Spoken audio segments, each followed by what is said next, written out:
सुस्वागतम जरा लिहून द्या. रंगदेवता आणि रसिक श्रोत्यांना विनम्र नमस्कार करून आज या सावंतवाडी तालुक्यामध्ये मानगाव भटवाडीमध्ये दीपाली कॅटरर्स डायमंड बँक्वेट हॉलच्या दुसऱ्या वर्धापन दिनाच्या निमित्ताने भगवंताचं नामस्मरण आणि मायबाप भजनी श्रोत्यांचं मनोरंजन या उदात्त हेतूने आपले सामने डबलवारी खेळांचा जंगी सामना आयोजित करून आम्हा पूर्ववाडा मी स्वतः संदीप चौकी गावातील इंदार तालुका निवड जिल्हा सिंधुदुर्ग आणि त्यातून सुरुवातीला ज्यांनी प्रार्थना आणि भजन सादर केलं ते आपल्या सिंधुदुर्ग जिल्ह्यातील एक नामवंत भजनी बुवा आपले परममित्र सन्माननीय मुत्तू सावंतबाबा गाव त्यांचा वर्धे तालुका कुडाळ जिल्हा सिंधुदुर्ग हा मनोरंजन कार्यक्रम करण्याची सुवर्ण संधी या यांनी सन्माननीय संतोषी दळवी सौभाग्यवती दीपाली संतोष दळवी त्यांचे दोन सुपुत्र सन्माननीय गौरव आणि निलेश दळवी आणि संपूर्ण कुटुंब यांच्या वतीने उपलब्ध झाले त्याबद्दल प्रथमतः मी त्यांना धन्यवाद देतो. दीपावलीच्या शुभेच्छा व्यक्त करतो. तसंच जमलेल्या सर्व भजनी श्रोत्यांना दीपावलीच्या मनपूर्वक शुभेच्छा व्यक्त करून आपल्या आयुष्यामध्ये सुख समृद्धी भरभराट आणि आपलं आरोग्य आनंददायक जावं ही भगवंताच्या चरणी प्रार्थना करतो. या ठिकाणी आपण संधी दिली त्याबद्दल त्यांचे दळवी कुटुंबाचे मनपूर्वक आभार मानतो, धन्यवाद देतो.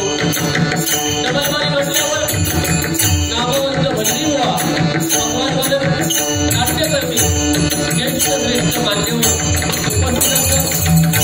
यामध्ये सन्माननीय बुवा स्वप्नील मापसेकर त्याचप्रमाणे या कार्यक्रमासाठी संपर्क आमच्याशी केला ते सन्माननीय सुधाकरजी राणे त्याचप्रमाणे आम्हा दोन्ही बुवांचा मगाशी सन्मान केला सन्माननीय आपल्या सिंधुदुर्ग भजन संघटनेचे सर्व सन्माननीय अध्यक्ष भालचंद्र केळुसकर बुवा यांचे पट्ट शिष्य विजय माधव बुवा यांचं सुद्धा मी आभार मानतो या कार्यक्रमाच्या ठिकाणी उपस्थित आहे. त्याचप्रमाणे आपले देवगडकडून आपले परममित्र सन्माननीय पंचायत नलवडे या कार्यक्रमाच्या ठिकाणी उपस्थित आहेत त्यांना सुद्धा मी धन्यवाद देतो. माझं ग्रामदैवत आई भावई देवीच्या चरणाची नतमस्तक होऊन भुवनची ग्रामदेवता आई काटेरी देवीला नमस्कार करून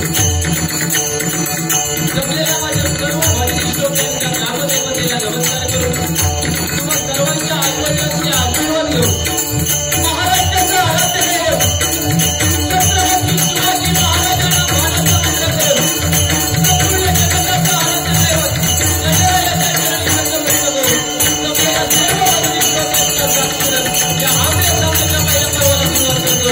धन्यवाद धन्यवाद धन्यवाद. जय हिंद जय महाराष्ट्र.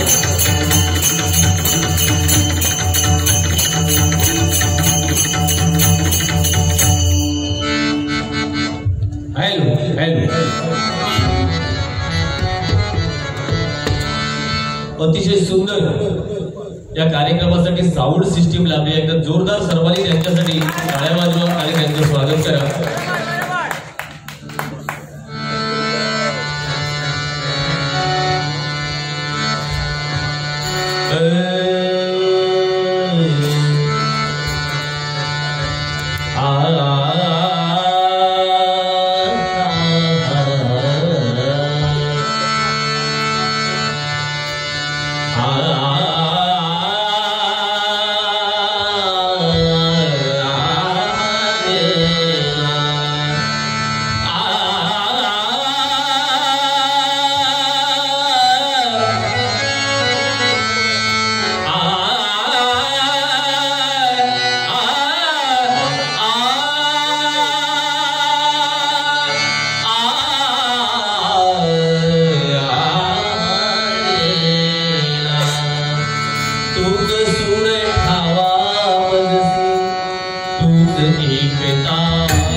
जरा फटाके वाजवणाऱ्यांनी सांभाळून वाजवा.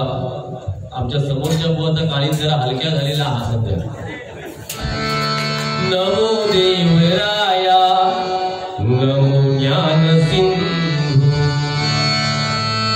नमो देवराया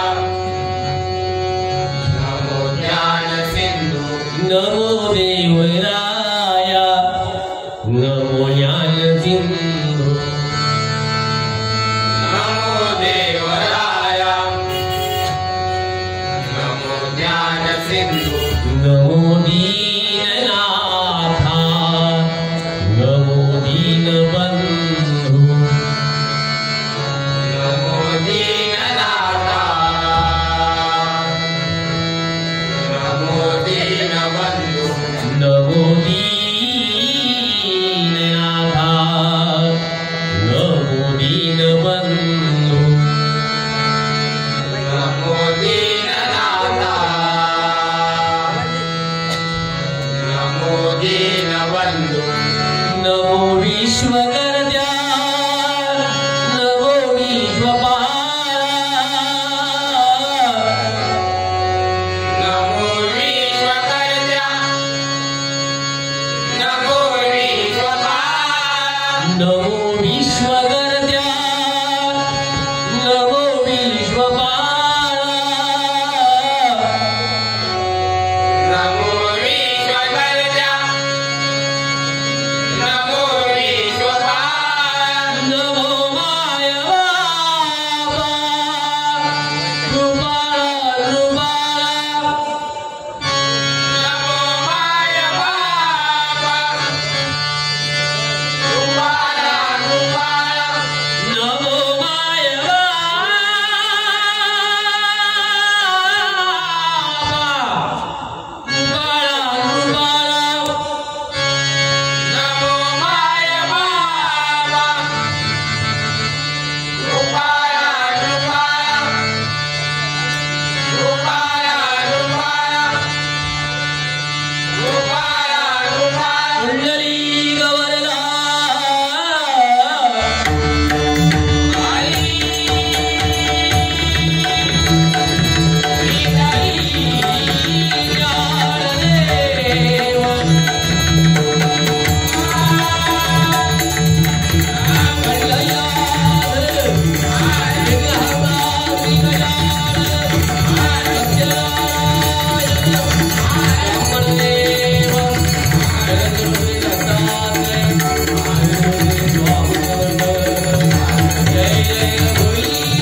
अतिशय सुंदर कार्यक्रमाचं नियोजन एखाद्या सार्वजनिक कार्यक्रमाला लादवेल असा हा वैयक्तिक कार्यक्रम आहे. एकदा जोरदार त्यांच्यासाठी सर्वांनी टाळ्या वाजवा. आणि त्यांचा या दळवी कुटुंबाचा उद्देश मंडळी चांगला आहे. वर्धापन दिनाच्या कार्यक्रमाला आणि भव्य दिव्य या ठिकाणी आपल्याला हा हॉल दिसतोय.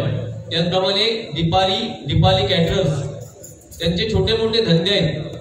त्यामध्ये परत दळवी हॉटेल म्हणून आपल्या या सावंतवाडीमध्ये प्रसिद्ध आहे. म्हणजे कष्ट करून पैसे कमवत आहेत सांगायचा मुद्दा माझा आहे. आणि त्यांचं पुढचं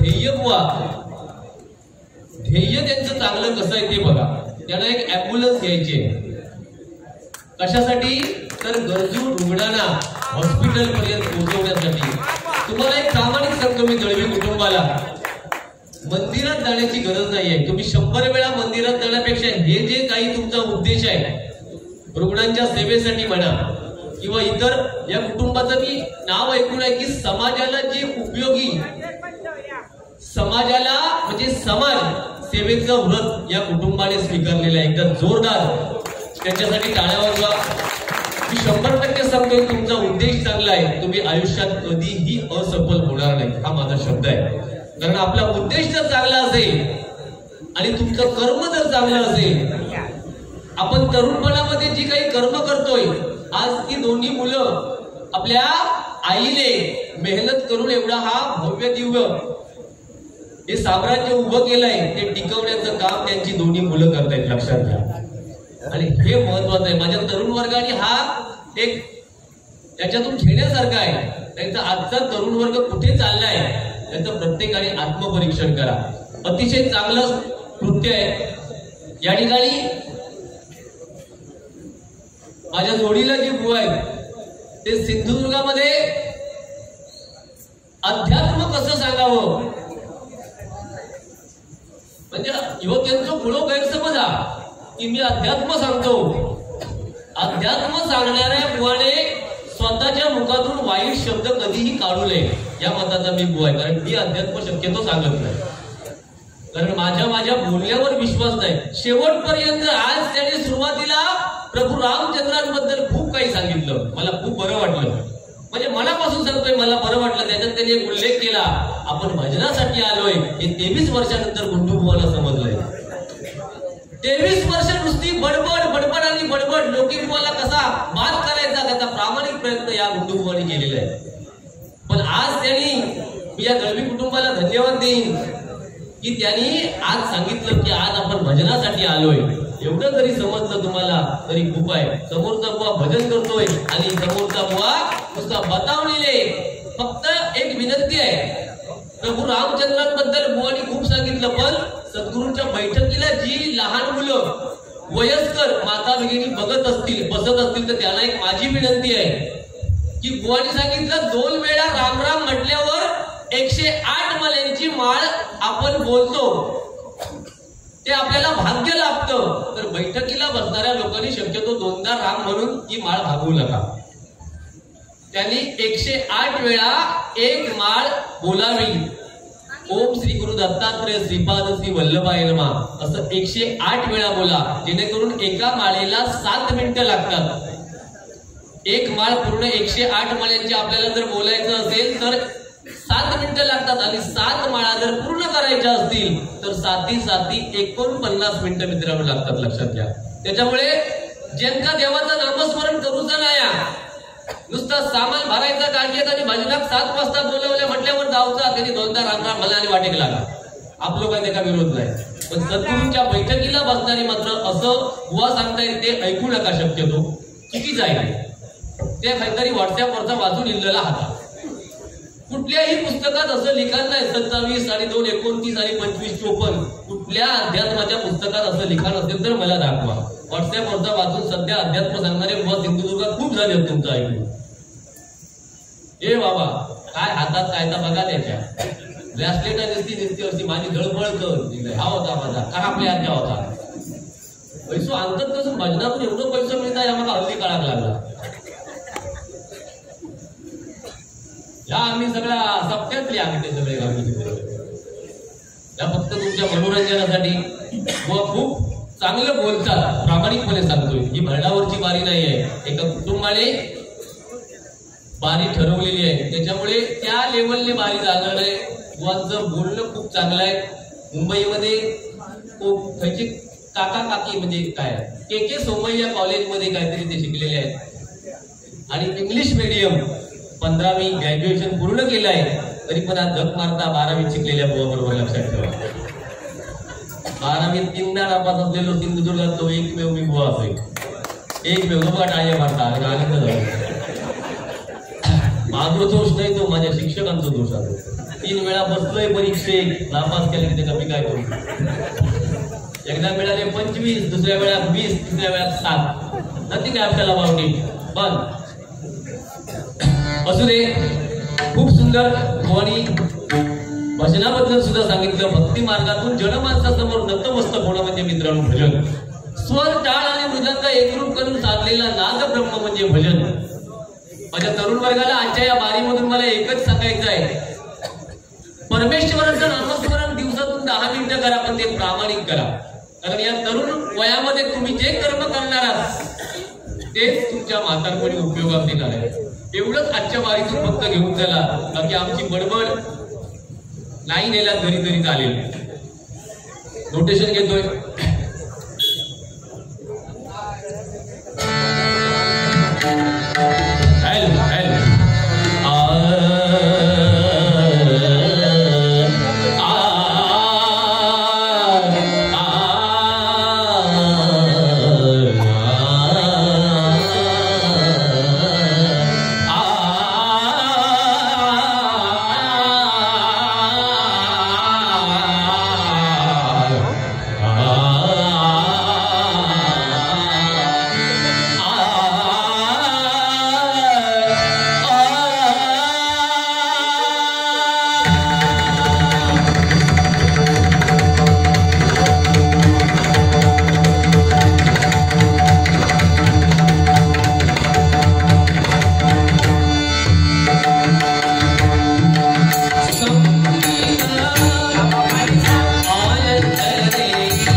धन्यवाद धन्यवाद धन्यवाद.